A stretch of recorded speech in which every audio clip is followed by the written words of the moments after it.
सुप्रभात बच्चों, आज हम आपकी पाठ्य पुस्तक संस्कृत के चतुर्थ पाठ का अध्ययन करेंगे, जिसका शीर्षक है आयुर्वेदस्य महत्वम। तो चलिए पाठ को पढ़ते हैं और आयुर्वेद के महत्व को जानते हैं कि आयुर्वेद का हमारे जीवन में कितना महत्व है। चतुर्थ पाठ आयुर्वेदस्य महत्वम। प्रस्तुत पाठ में वार्तालाप के माध्यम से आयुर्वेद का महत्व बताया गया है।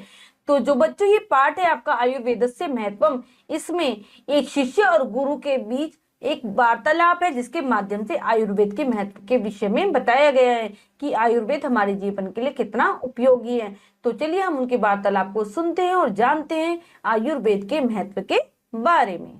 अयान आचार्य वर नमामि। जो अयान नाम का एक शिष्य है वो अपने गुरु के पास आता है और उनको नमन करता है कि आचार्य जी, गुरु जी नमस्कार है। स्व सामान्य ज्ञान स्पर्धा भविष्यति। मेरी सामान्य ज्ञान की प्रतियोगिता होगी। आयुर्वेद से विषय मम ज्ञानम नाधिकम। आयुर्वेद के विषय में मेरा ज्ञान अधिक नहीं है, मुझे अधिक ज्ञान नहीं है आयुर्वेद का। कृपया भगवान सहायताम करोतु। कृपया आप मेरी सहायता कीजिए, ऐसा कहते हैं अयान नाम का शिष्य जो कि अपने गुरु के पास आता है। आचार्य बोलते हैं, अस्तु वत्स अच्छा पुत्र, किम त्वम जानसी वेदा कति संति। पुत्र, क्या तुम जानती हो वेद कितने हैं? अयान बोलता है, अयान जानामि महोदय चत्वारः वेदा संति। जी महोदय, मैं जानता हूँ वेद 4 हैं। तेषाम नामानि ऋग्वेद यजुर्वेद सामवेद अथर्ववेद च इति।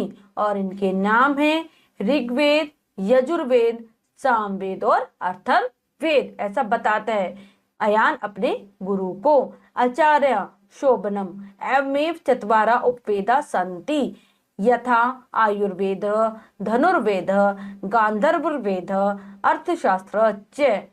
आचार्य कहते, अच्छा, बहुत अच्छा तुमने बताया। इसी प्रकार से 4 उपवेद हैं, जिनके नाम हैं आयुर्वेद, धनुर्वेद, गांधर्ववेद और अर्थशास्त्र। ये 4 उपवेद हैं। उपवेदेषु प्रथमा आयुर्वेदा मनुष्याणाम स्वास्थ्य लाभाय सर्वोत्तम हेतु अस्ति। उपवेदों में जो सबसे पहला है वह आयुर्वेद है, जो कि मनुष्य के स्वास्थ्य लाभ का प्रमुख कारण है। मनुष्य को जो स्वास्थ्य लाभ प्राप्त होता है वो आयुर्वेद से ही प्राप्त होता है, क्योंकि उसी में आयु के बारे में है हमारी, कि आयु हमारी कैसे दीर्घ हो सकती है, हमें किस प्रकार से रोगों का निदान मिल सकता है। अयान आयुर्वेद से आरंभ कथा अभवत। फिर अयान पूछता है कि आयुर्वेद का प्रारंभ कब हुआ, आयुर्वेद की रचना कब हुई, ऐसा पूछता है अयान अपने गुरुजी से। तो आचार्य कहते हैं, सुनो तावत, तो सुनो, अनंत काल नाथ देवा ऋषि च आयुर्वेदस्य प्रचारम अकुर्वन्। बहुत पहले अनंत काल में देवता और ऋषियों के द्वारा आयुर्वेद का प्रचार किया गया। मनुष्य लोके तु धन्वंतरि अस्य प्रथम प्रचारक मन्यते।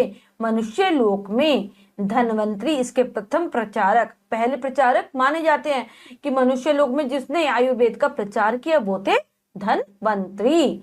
तदंतरम चरक सुश्रुत वाग्भट्टादय आयुर्वेदस्य प्रसिद्ध आचार्य अभवन। उनके बाद चरक, सुश्रुत और वाग्भट आयुर्वेद के प्रसिद्ध आचार्य हुए, प्रसिद्ध गुरु हुए, जिन्होंने आयुर्वेद का प्रचार किया।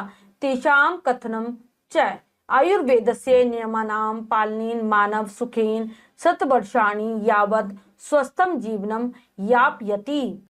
उनका कथन है कि आयुर्वेद में नियमों का पालन करके मनुष्य सुख पूर्वक 100 वर्षों तक स्वस्थ जीवन बिता सकता है। अयान मनुष्य कथम रुग्ण भवति महोदय। तो फिर अयान पूछता है अपने आचार्य से कि मनुष्य किस प्रकार से रोगी हो जाता है, किस प्रकार से उसको रोग घेर लेते हैं। आचार्य आयुर्वेदानुसार शरीरे वात पित्त कफ इति त्रय दोषा भवन्ति। आयुर्वेद के अनुसार मनुष्य के शरीर में वात पित्त और कफ, जब ये तीनों दोष आ जाते हैं, 3 दोष होते हैं, यथा मिथ्याहारेण मिथ्याविहारणेन च एते प्रकुपयन्ति तदा मनुष्य रोगी भवति। जब अनुचित व्यवहार करने से और अनुचित भोजन करने से ये क्रोधित हो जाते हैं तो मनुष्य रोगी हो जाता है। अर्थात मनुष्य के जो शरीर में ये तीनों जो होते हैं, वात, पित्त और कफ, जब ये किसी भी कारण से तो मनुष्य रोगी हो जाता है। अयान गुरुवरः मनुष्य कथम स्वास्थ्य लाभम करोति। मनुष्य, अयान पूछता है अपने गुरु से कि गुरुजी मनुष्य स्वास्थ्य लाभ कैसे प्राप्त करता है, कि वह किस प्रकार से स्वस्थ हो सकता है।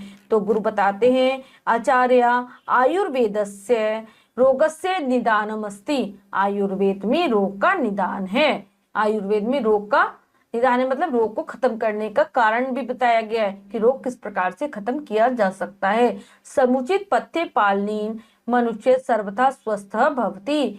समुचित अच्छी प्रकार से परहेज करने से, अगर मनुष्य ठीक प्रकार से परहेज करे, नियमों का पालन करे, तो वह हमेशा स्वस्थ रहेगा, हमेशा स्वस्थ हो जाएगा। और अगर उसको रोग भी हुआ है तो वो रोग भी ठीक हो जाएगा। अयाना कृपया काश्चित औषधि नामानि वदतु याभि जना दीर्घायुम लभते। कृपया करके कुछ औषधियों के नाम बताइए, कुछ दवाइयों के नाम बताइए कि जिनको सेवन करने से मनुष्य लंबी आयु प्राप्त करता है। कुछ ऐसी औषधियों के नाम पूछता है आयन गुरु जी से। आचार्य हरितकी हरड़ विभितकः बहेड़ा आम्लकम आंवला च एतादृश्य औषधिया सन्ति। त्रिफला आयुर्वर्धक नोरोग निवारक च अस्ति। हरड़, बहेड़ा और आंवला ये ऐसी 3 औषधियां हैं जिनसे बनता है त्रिफला। और त्रिफला जो है वो आयुर्वर्धक भी है, आयु को बढ़ाने वाला है और रोग निवारक भी है। ठीक है, इन तीनों को अगर हम अरहर, बहेड़ा और आंवले को मिलाकर त्रिफला बना ले और उसका रोजाना सेवन करें तो मनुष्य की आयु बढ़ती है और वो निरोगी हो जाता है। ठीक है, उसके जो भी रोग हो वो खत्म हो जाते हैं। अयाना एवं अद्यत्वे रुग्णा जना पुनः आयुर्वेदम सम्मानयन्ति। इसीलिए आजकल सभी जो रोगी लोग हैं वो आयुर्वेद का सम्मान कर रहे हैं। अयान कहता है ऐसा। आचार्य आम इदम मिय वगच्छत यत औषधि नाम प्रयोगा बहुरूपेण विविध प्रकारेण भवति यथा काष्ठादि चूर्णम आस्वा अवलेह गुटिका रसा रसायनम चेति। आयुर्वेद से प्रचारा विदेशवपि प्रचलिता। कहते हैं कि तुम्हें ये भी जानना चाहिए कि इन औषधियों का प्रयोग बहुत सारे रूपों में होता है, जैसे काष्ठ लकड़ी का चूर्ण, आसव, चटनी, गोली, रस और रसायन। जब भी हम इन औषधियों का प्रयोग करते हैं आयुर्वेदिक औषधियों का, तो ये गोली के रूप में हो सकती है, रस के रूप में हो सकती है, रसायन के रूप में हो सकती है, चटनी के रूप में हो सकती है और चूर्ण लकड़ी के चूर्ण के रूप में भी ये हो सकती हैं। और आज आयुर्वेद से प्रचार विदेशव्यापी प्रचलित। आजकल आयुर्वेद का जो प्रचार है विदेशों में भी हो रहा है। अयान धन्यवाद गुरुवर्य अधुना स्पर्धाया कृते सज्जितोस्मि। धन्यवाद गुरुवर, वह अपने गुरु को शुक्रिया बोलता है। अधुनाम स्पर्धाया कृते सज्जितोस्मि, अब मैं प्रतियोगिता के लिए तैयार हूँ। क्योंकि जो अयान था वो प्रतियोगिता के लिए अपने गुरु से बातचीत करने आया था, आयुर्वेद का ज्ञान लेने आया था। तो बच्चों, हमने इस पाठ में आयुर्वेद के बारे में अच्छी प्रकार से जानकारी प्राप्त की है कि आयुर्वेद हमारे जीवन में कितना महत्वपूर्ण है। अब हम पाठ के शब्दार्थ कर लेते हैं। शब्दार्थ विषय बारे में, भगवान आप, वत्स बेटा, मनुष्याणाम लोगों के, हेतु कारण, निदानम उपचार, हरितकी हरड़, विभितकम बहेड़ा, आम्लकम आंवला, अश्व अर्क, अवलेह चटनी, गुटिका गोली, करुतु करे, अस्तु ठीक है, सुनो सुनो, मन्नते माने जाते हैं, याप यति बिताता है, प्रकुपयंती बिगड़ते हैं, सम्मान यंती आदर करते हैं, अवगच्छ जानो प्रचलिता प्रचलित है, स्व आने वाला कल, कति कितने, तेषाम उनके, चत्वारः 4, एवमेव इसी प्रकार, तावत तो, तदंतरम उसके बाद, प्रसिद्ध मशहूर, मिथ्या अनुचित, कथम कैसे, सज्जित तैयार। तो बच्चों, हमने पाठ के शब्दार्थ अच्छी प्रकार से उच्चारण के साथ पढ़े। आप इनको अर्थ के साथ याद कर लेंगे जिससे कि आपको भाषा समझने में आसानी रहेगी। अब हम पाठ का अभ्यास कार्य कर लेते हैं। अभ्यास, पहला प्रश्न रहेगा लिखितम से, तो चलिए प्रश्न पढ़ते हैं और करने की कोशिश करते हैं। लिखितम, उचितम, उत्तरप्रदम, व्रतम, रज्जित सही विकल्प वाले गोले को रंगिए। प्रश्न के 4 विकल्प है, 3 विकल्प गलत है, 1 विकल्प सही है। हमें सही विकल्प चुनना है और उसके गोले को रंग देना है। तो चलिए प्रश्न पढ़ते हैं और करने की कोशिश करते हैं। अयानस्य कस्मिन् विषये ज्ञानम अधिकम नास्ति? आयुर्वेद विषय, व्याकरण विषय, साहित्य विषय, सामाजिक विषय। तो अयान का किस विषय में ज्ञान अधिक नहीं था? ए आयुर्वेद विषय, जिसके बारे में वो जानने आया था गुरुजी से। तो ए आयुर्वेद विषय इसमें हमारा बिल्कुल सही है।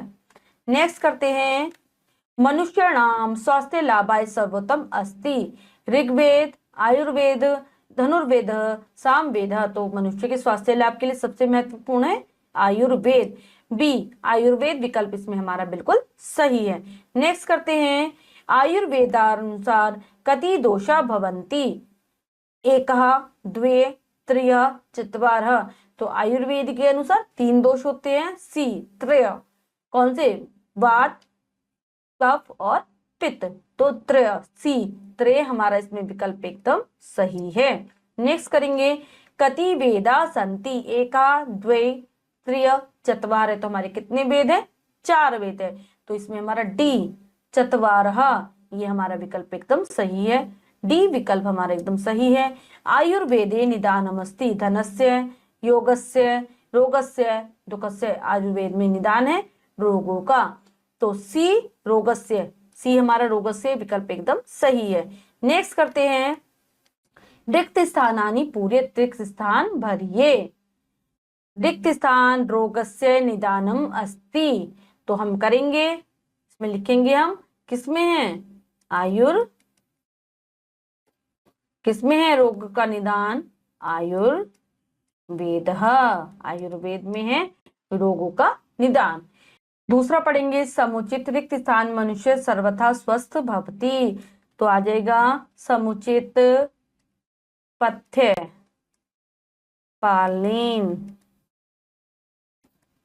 समुचित परहेज करने से मनुष्य स्वस्थ हो जाता है। क्या आ जाएगा?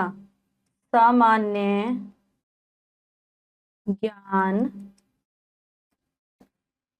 स्पर्धा भविष्यति। सामान्य ज्ञान की स्पर्धा थी किसकी? अयान की। चत्वारा रिक्त स्थान संति। तो चत्वारा क्या है हमारे? वेद, 4 वेद हैं। चत्वारा वेदा संति। रिक्त स्थान अधुना रिक्त स्थान कृते सज्जितो अस्मि। अब मैं किसके लिए तैयार हूं? स्पर्धाया था क्या? अब मैं स्पर्धा के लिए तैयार हूं। तो बच्चों, हमने इस पाठ का अभ्यास कार्य अच्छी प्रकार से पूर्ण कर लिया है। बच्चों, आज हमने आपकी पाठ्य पुस्तक संस्कृत के 4th पाठ का अध्ययन करा। हमने इसमें आयुर्वेद के विषय में जाना कि आयुर्वेद के प्रयोग के द्वारा किस प्रकार से हम स्वास्थ्य लाभ प्राप्त कर सकते हैं। तो आशा करती हूँ आपको पाठ अच्छे से समझ में आया होगा। आप फिर से इस उच्चारण के साथ पढ़ेंगे, अभ्यास कार्य को कर लेंगे और शब्दार्थों को उनके अर्थ के साथ अच्छे से कंठस्थ करेंगे, जिससे आपको भाषा समझने में आसानी रहेगी। मिलते हैं अगली कक्षा में नए पाठ के साथ। तब तक के लिए स्वस्थ रहिए, प्रसन्न रहिए। धन्यवाद।